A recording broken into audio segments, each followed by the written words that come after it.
ঝকঝকে নতুন একজোড়া জুতা পরে ঘর থেকে বের হওয়ার আনন্দই আলাদা, কিন্তু কিছুক্ষণ হাঁটার পরেই যখন পায়ের পেছনের অংশে জ্বালা পোড়া শুরু হয় তখন সেই আনন্দ নিমিষেই বিষাদে রূপ নেয়।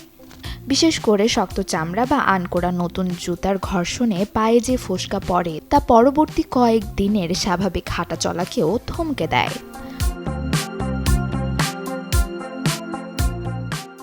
তবে এই ভোগান্তি থেকে মুক্তি পাওয়ার উপায় লুকিয়ে আছে আপনার ঘরের কোণেই।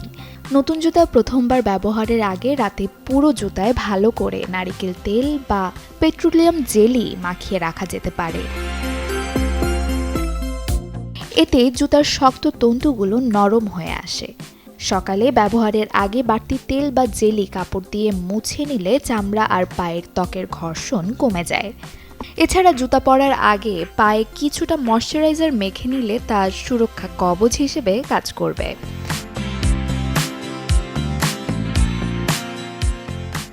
যদি দুর্ভাগ্যবশত পায়ে ফোস্কা পড়েই যায় তবে অবহেলা করা ঠিক হবে না।